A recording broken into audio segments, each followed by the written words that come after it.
Hello everyone, welcome to Exampur और हम हैं कलम से क्रांति। मैं करुणा मैम आज आपके सामने एक और ट्रिक डिस्कस करने वाली हूँ, जिसमें हम लोग डिस्कस करेंगे कि अपने कॉन्स्टिट्यूशन के पहले 10 पार्ट, पहले 10 भाग आपको कैसे याद रखने हैं। क्योंकि बहुत सारे स्टूडेंट्स कंफ्यूज हो जाते हैं कि मैम पार्ट्स कैसे याद रखें, उनके आर्टिकल्स कैसे याद रखें, कि कौन सी चीज़ कौन से पार्ट के अंदर है, कौन से भाग के अंदर है। क्योंकि डायरेक्टली ऐसे एग्जाम्स में क्वेश्चन आते हैं कि ये वाली चीज़ कौन से पार्ट के अंदर है, कौन से भाग के अंदर है। तो आज हम वही ट्रिक डिस्कस करेंगे कि पहले 10 भाग अपने संविधान के किस तरीके से हम लोग याद रख सकते हैं। जब हम अपने कॉन्स्टिट्यूशन के पार्ट्स की बात करते हैं, संविधान के भाग की बात करते हैं, तो अभी हमारे संविधान के अंदर कितने भाग हैं? 25 भाग हैं। अभी कितने भाग हैं? 25 भाग हैं। लेकिन जब हमने 1950 में अपना संविधान लागू किया था, तब कितने भाग थे? हमारे संविधान में 22 भाग थे। और आज हम पहले 10 भाग कैसे याद रख सकते हैं वो डिस्कस करेंगे। पहले देख लेते हैं कि पहले इस 10 भाग में कौन कौन सी बातें हैं, फिर ट्रिक पर आएंगे कि कैसे आप इन्हें याद रखेंगे। जब हम बात करते हैं पहले पार्ट की, तो पहले पार्ट के अंदर क्या है? Union and it's territory. सबसे पहले भाग में हमने अपने भारत के क्षेत्रों को और टेरिटरीज के बारे में बताया हुआ है। सारे पार्ट्स को हमने बहुत सीक्वेंशली अरेंज किया है। ऐसा नहीं है कि कोई भी चीज़ हम लोगों ने कहीं पर ही रख दी है। तो पहले भाग में हमने अपने यूनियन एंड इट्स टेरिटरी क्षेत्रों के बारे में बताया हुआ है, जिसमें आर्टिकल्स हम डिस्कस करते हैं 1 से लेकर 4 तक।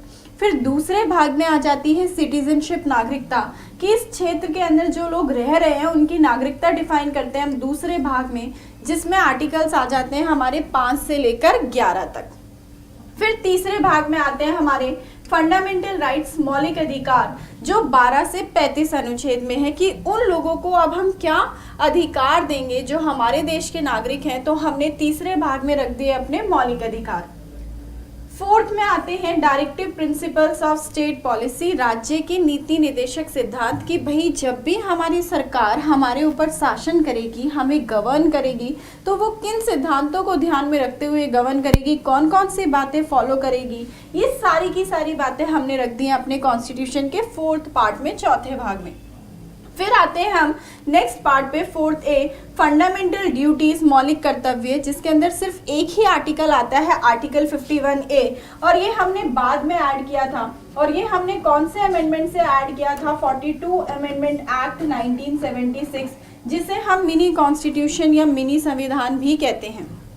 फिर आते हैं हम 5वें भाग पर। 5वां भाग क्या है आपका? यूनियन गवर्नमेंट, केंद्र सरकार, जिसके अंदर आर्टिकल्स आ जाते हैं हमारे 52 से लेकर 151 तक। फिर आते हैं हम 6ठे भाग पर। 6ठे भाग में यूनियन गवर्नमेंट की जब हम बात करते हैं, तो यूनियन गवर्नमेंट में सब कुछ आ जाता है। उसकी एग्जीक्यूटिव, कार्यपालिका, उसका लेजिस्लेचर, विधायिका, उसकी जुडिशरी, न्यायपालिका, और हमारा कैग, भारत का नियंत्रक व महालेखा परीक्षक, जिसे हम इंग्लिश में controller and auditor general of India बोलते हैं। फिर जैसे ही केंद्र सरकार के बारे में हम पढ़ना खत्म करते हैं, फिर अपना 6ठा भाग आ जाता है स्टेट गवर्नमेंट, जिसमें हम आर्टिकल्स डिस्कस करते हैं 152 से लेकर 237। यहाँ पर भी स्टेट गवर्नमेंट, राज्य की सरकार की क्या क्या होगी? उसकी एग्जीक्यूटिव, कार्यपालिका, उसका लेजिस्लेचर, विधायिका, उसकी जुडिशरी, न्यायपालिका। फिर आते हैं हम 7th पार्ट में, जिसमें 7th पार्ट में थी प्रिंसली स्टेट्स, जो रियासतें थी, जिसके अंदर एक आर्टिकल आता था, आर्टिकल 238। लेकिन अब जो ये पार्ट है ये डिलीट हो चुका है। ये हमारे कॉन्स्टिट्यूशन का अब एक भाग नहीं है, हम इसे रिपील कर चुके हैं, ख़त्म कर चुके हैं। और हमने इसे कौन से अमेंडमेंट से ख़त्म किया था? 7th amendment act 1956। क्योंकि आप सभी को पता है कि अभी हमारे देश के अंदर कोई भी प्रिंसली स्टेट, कोई भी रियासत नहीं है। ये जब 1950 में हमने अपने भारत को 4 पार्ट में क्लासिफाई किया था, A, B, C, D, तब हमने ये 7th पार्ट ऐड किया था जो रियासतों से रिलेटेड था। लेकिन 7th अमेंडमेंट एक्ट 1956 में जब हमने राज्यों का पूर्ण गठन कर दिया भाषा के आधार पर, तो हमारे देश से रियासतें खत्म हो गई। तो इसीलिए ये 1956 7th पार्ट भी खत्म कर गया। फिर आते हैं हम 8th पार्ट पर। 8th पार्ट में क्या आती है? हमारी यूनियन टेरिटरीज, केंद्र शासित प्रदेश, जिसमें हमारे आर्टिकल्स आ जाते हैं 239 से लेकर 242 तक, कि यूटीज कैसे बनती हैं, जो केंद्र शासित प्रदेश हैं, जो सेंटर के हाथ में होती हैं। लेकिन 3 यूटी दिल्ली, पौडुचेरी और जम्मू एंड कश्मीर ऐसी होती हैं जिनके अंदर लेजिस्लेटिव असेंबली, विधानसभा एग्जिस्ट करती है। फिर आते हैं हम नेक्स्ट पार्ट पर, 9th पार्ट पर, जिसके अंदर होती है हमारी पंचायत, जिसमें आर्टिकल्स आते हैं 243 से लेकर 243O तक। फिर आते हैं हम 9th A पर, जिसके अंदर हमारी म्युनिसिपैलिटी होती है, नगर पालिका, जिसके अंदर आर्टिकल्स आ जाते हैं 243P से लेकर 243ZG तक। ओ पर खत्म हुआ, ओ के बाद क्या आता है, पी। ये क्या है, एक्चुअली में सब पार्ट्स होते हैं। सब पार्ट्स का मतलब कैसे होता है, जैसे देखो सब पार्ट्स क्या होते हैं, सब पार्ट्स का मतलब जैसे 243 का A, 243B, ऐसे कर कर कर हम कहाँ तक गए, Z तक गए। ठीक है, फिर Z तक जाने के बाद फिर से हमने शुरू कर दिया ZA, ZB, इस तरीके से ये सब पार्ट्स हमारे शुरू हो जाते हैं। जब हम अपने 9th पार्ट की बात करते हैं तो ये 9th पार्ट भी हमने अपने कॉन्स्टिट्यूशन में बाद में ऐड किया, जिसके लिए हमें अमेंडमेंट करना पड़ा, संशोधन करना पड़ा, और ये हमने ऐड किया था थ्रू 73 अमेंडमेंट एक्ट 1992 से।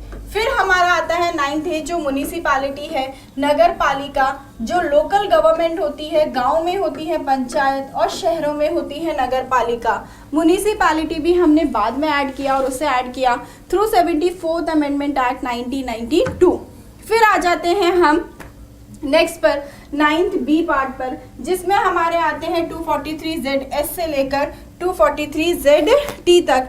ये डील करता है हमारे देश में कोऑपरेटिव सोसाइटी, जो सहकारी समितियां होती हैं। ये भी हमने बाद में ऐड किया थ्रू 97 अमेंडमेंट एक्ट 2011 के थ्रू। और जो 10th पार्ट होता है वो होता है scheduled areas and tribal areas की, इन पर कैसे एडमिनिस्ट्रेशन, प्रशासन किया जाए, जिसके अंदर आर्टिकल्स आ जाते हैं 244 से लेकर 244A तक, मतलब एक ही सब पार्ट।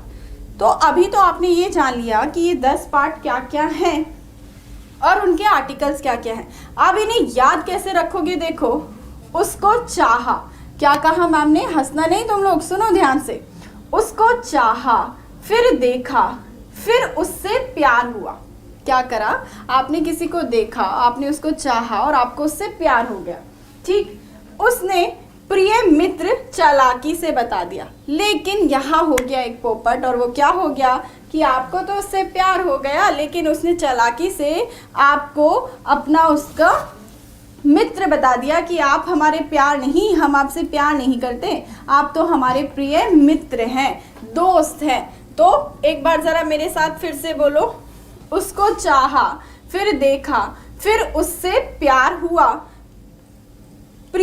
उसने प्रिय मित्र चालाकी से बता दिया। उसने हमें ये कह दिया, जब हमने उससे कहा कि हमें तुमसे प्यार हुआ, तो उसने क्या कह दिया कि भाई हमें तुमसे प्यार नहीं है, तुम तो हमारे सिर्फ और सिर्फ प्रिय मित्र है। तो याद रहेंगे आपको ये 10 पार्ट, अब याद या नहीं याद रहेंगे, वैसे भी आपको ऐसी बातें ज़्यादा याद रहती है ना, प्यार मोहब्बत वाली, तो होना भी चाहिए। तो इसीलिए आपको ऐसे 10 पार्ट याद रख लेने हैं कि हमारे जो 10 पार्ट है कॉन्स्टिट्यूशन के, वो आप कैसे याद रख सकते हैं। अगर आपको एक ये लाइन याद है तो आपको फिर ये पार्ट की जो शुरुआत है कि कौन सी पार्ट में कौन सी बातें हैं, कौन सी नहीं है, वो आपको फिर याद रहेंगी।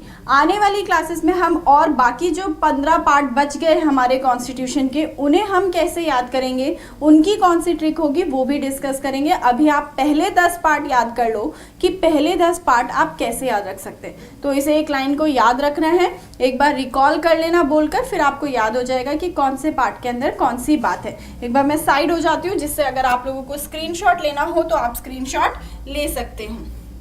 ठीक है, यहाँ पर ये सारे के सारे 10 पार्ट हैं और आर्टिकल्स लिखे हुए हैं, और साथ साथ मैंने ये भी लिख दिया है कि कौन से अमेंडमेंट से कौन सा पार्ट ऐड हुआ है और कौन सा पार्ट डिलीट हुआ है। अब करते हैं इस सेशन को यहीं ख़त्म, फिर मिलेंगे नेक्स्ट सेशन में और ऐसे ही शानदार सेशन के साथ और ट्रिक के साथ, जिससे आपको ऐसे ही पॉलिटी की कुछ और बातें याद होती रहे। आप सब अपना ध्यान रखिए और ऐसे ही पढ़ते रहिए। Bye bye, take care. जय एग्जामपुर कर, विजय एग्जामपुर।